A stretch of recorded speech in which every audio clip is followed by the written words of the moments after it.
बंधु माने 3 मार्च 2026 को हेउछि दोल पूर्णिमा एवं एही दिन मध्य लागुछि चलित वर्षर प्रथम चंद्रग्रहण जहाँकि अत्यंत विरल एवं भयंकर हेबाकु जाउछि। एहार प्रभाव 12टी जाक राशिर व्यक्तिविशेष मानक उपरे रहिबो एवं किछि राशिर व्यक्तिविशेष मानकु एहा शुभ फल प्रदान करने सहित किछि राशिर व्यक्तिविशेष मानकु एहा अशुभ फल प्रदान करने जाउछि। तेबे बंधु माने आजिर एही भिडियो रे मु आपण मानकु कहिबी जे धनु राशिर व्यक्तिविशेष मानक पई एही चंद्र ग्रहण किपरि रहिबो।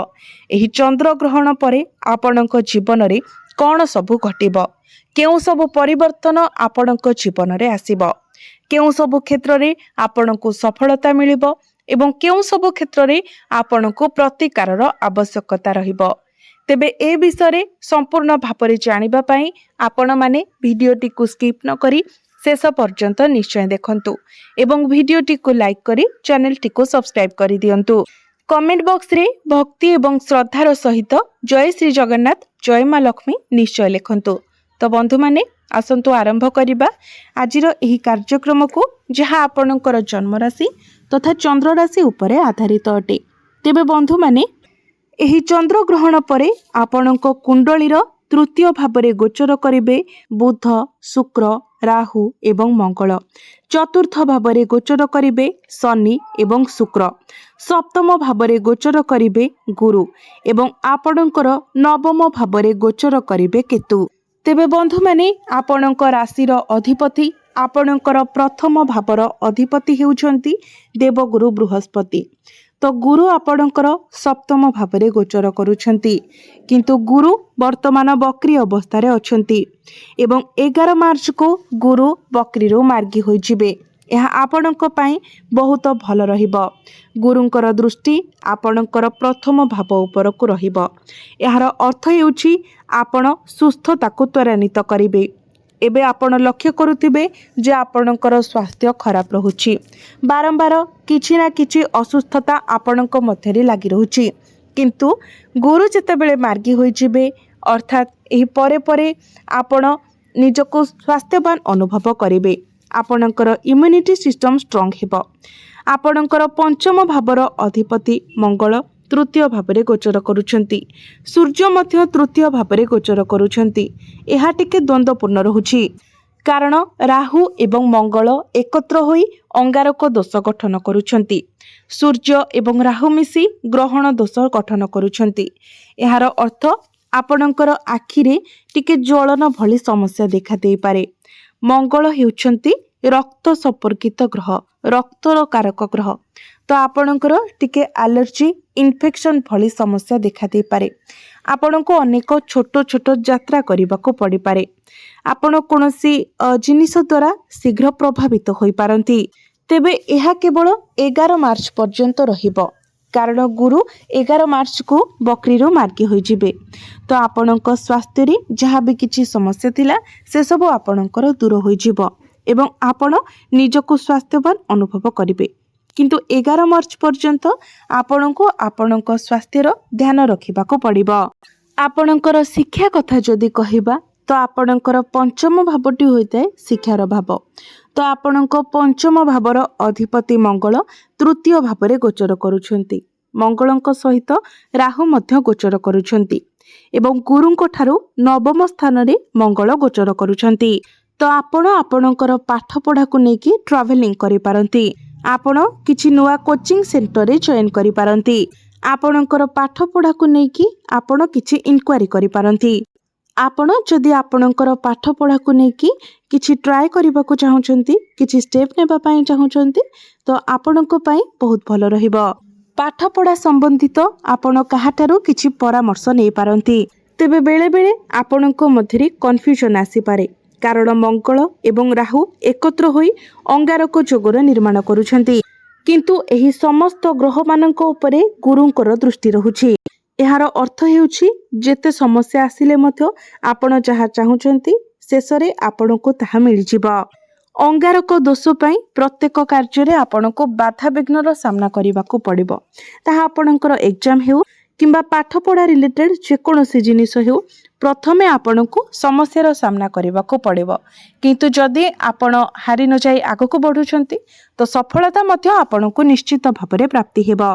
कारण गुरुंकर दृष्टि सूर्य बुध मंगल एवं राहुंको उपरे मध्य रहुछि तो फलाफल आपणको पई भल रहिबो। मने रखंतु जदि आपण पछको फेरी जाउछंती तेबे आपणको सफलता मिलिबो नाही। आपण जदि निजर काम को जारी रखुछंती आगको बढ़ुछंती तेबे जाई आपणको सफलता मिलिबो। एई कथार आपणको विशेष ध्यान रखिबार अछि। प्रेम जीवन कथा जदि कहबा तो आपणकर प्रेम जीवन बहुत भल रहिबो। कारण आपणकर पंचम भावटी शिक्षार भाव हेबा सहित पंचम भावटी मध्य होइथाय आपणकर प्रेम जीवनर भाव। तो आपणक पंचम भावर अधिपति हेउछंती मंगल। मंगलंक उपरे गुरुंकर दृष्टि रहुछि। गुरु हेउछंती आपणक प्रथम भावर अधिपति। एहार अर्थ हेउछि आपणक मध्यरे भल पाइबा बढ़िबो, आपण परस्परर पाखकु आसिबे। तो मंगलंकर दृष्टि किंतु गुरुंक उपरे रहु नाही। तेणु आपण आपणक आडू समस्त प्रकारर चेष्टा करिवे किंतु आपणकर पार्टनर टिके अन्य मनस्क रहिबे। तांको मध्यरे जिद्दी स्वभाव रहिबो। से आपणक उपरे आधिपत्य विस्तार करिवे। तो आपणकर प्रेम जीवन एठारे 70% भल देखा जाउछि। कारण जणे सबु किछि एडजस्ट करिवे एवं जणे जिद्दी स्वभावर रहिबे। सेथिपाई आपणकर प्रेम जीवन 70% भल रहिबो।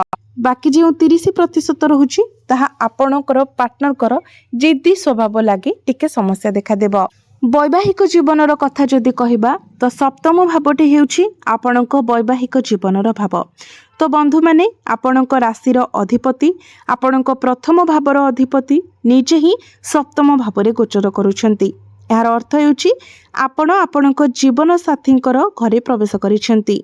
यह देखा जाउछि जे आपण संपूर्ण भावप्रवण भावरे सहायक हेबे। जदि आपणक मध्यरे कोनोसी वाद विवाद लागि रहिछि, मनांतर मतांतर चलिछि, जदि आपणक जीवन साथी आपणक ठारू किछि चाहुछंती, आपणक जीवन साथींकर जहाँ भी चिंताधारा रहिछि आपण सेगुडी को संपूर्ण भावरे ग्रहण करिवे एवं कार्य करिवे। सप्तम भावर अधिपति बुध राहुंक सहित अछंती। यार अर्थ हेउछि जे आपणक जीवन साथी छोट छोट कथार ही जिद करिवे एवं छोट छोट कथार नाराज होई जिवे। से आपणको एपरि किछि कथा कहिबे जहाँ आपणको खराब लागि पारे। कारण बुध हेउछंती बुद्धिर कारक ग्रह एवं राहु किछि अर्थ चिंता न करी तांकर बुद्धि प्रयोग करी कथा कहिथांती। अर्थात किछि भाबी न चिंती किछि कहि देथांती। यार अर्थ आपणकर साथी जहाँ भी किछि करूछंती जहाँ भी किछि कहउछंती से ठीक भाबरे डिसिजन नै पारिबे नाही। से भूल ठीक जानी पारिबे नाही। किंतु आपण एबे भी तांको प्रत्येक कथारे समर्थन करिवे। कारण आपणक राशिर अधिपति सप्तम भावरे अछंती। किंतु तथापि भी कोनोसी स्थान रे आपणकर हृदय एवं मन ताहा आपणकर सप्तम भावरे रहिछि, जहाँ आपणकर वैवाहिक जीवन को सुखमय बनाइबारे सहायता करिवो। कारण आपण आपणकर जीवन साथी को प्रत्येक क्षेत्र में सपोर्ट करिवे। भाग्य कथा जदि कहबा तो आपणकर भाग्य भावर अधिपति सूर्य तृतीय भावरे गोचर करुछंती। सूर्यंकर दृष्टि रहुछि भाग्यस्थान उपरकू किंतु सूर्य राहुंक सहित अछंती एवं आपणक भाग्यस्थान रे केतु मध्य गोचर करुछंती। तो एठारे सूर्यंकर स्थिति भल रहु नाही। सूर्य आपणको जो शुभ फल प्रदान करिबा कथा ताहा प्रदान करि पारु नाहंती। कारण राहुंक सहित सूर्य ग्रहण दोषर निर्माण करुछंती। किंतु जेमिति ही सूर्य आपणकर चतुर्थ भाव को आसी जिबे 15 मार्च ठारू सूर्य निजर मित्र ग्रह को गोचर करिवे एवं एठारे केंद्र त्रिकोण राजयोगर निर्माण करिवे।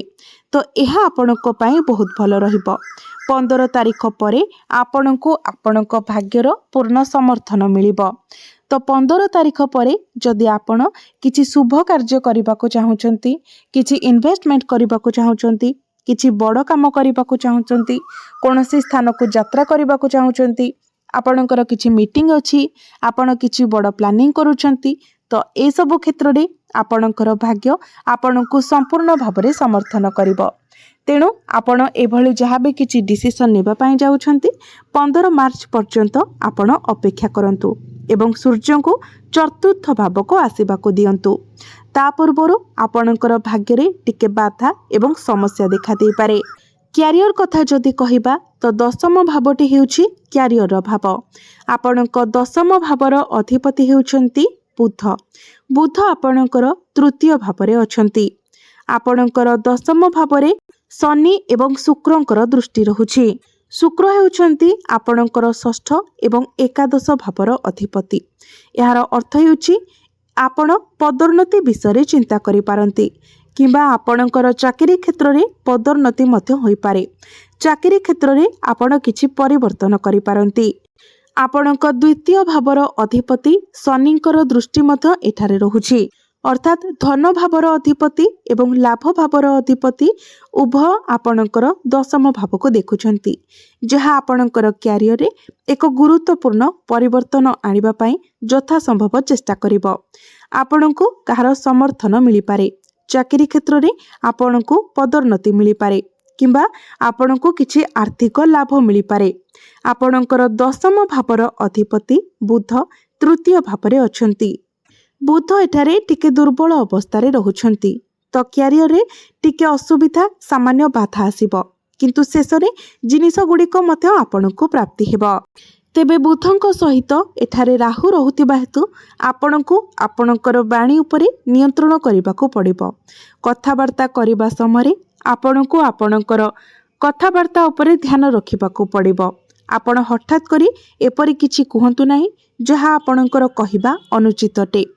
बुध एठारे राहुंक सहित अछंती, तो आपणकर जदि ट्रावेलिंग सह किछि काम रहिछि, शेयर मार्केट डिजिटल मार्केटिंग रो काम रहिछि किंबा कोनोसी पब्लिक वर्क आपण करूछंती, कोनोसी कम्युनिकेशन काउंसलिंग रो काम करूछंती, कॉलिंग सेक्टर रे आपण काम करूछंती, टेलीकॉलर अछंती किंबा जनसाधारणक सहित आपण किछि काम करूछंती, ऑनलाइन संबंधी किछि काम करूछंती, आपणकर टेक्नोलोजी सह जड़ित किछि काम रहिछि, तो एई सब काम रे आपणको अधिक शुभ फल प्राप्ति हेबो। एथिरे आपण प्रगति एवं उन्नति देखिबाको पाइबे। जदि आपणको निकट रे चाकरी नाही तो आपणको चाकरी मिलिबार मध्य बहुत अधिक संभावना रहुछि। 14-15 मार्च परे आपणको चाकरी मिलिबार पूर्ण संभावना रहुछि।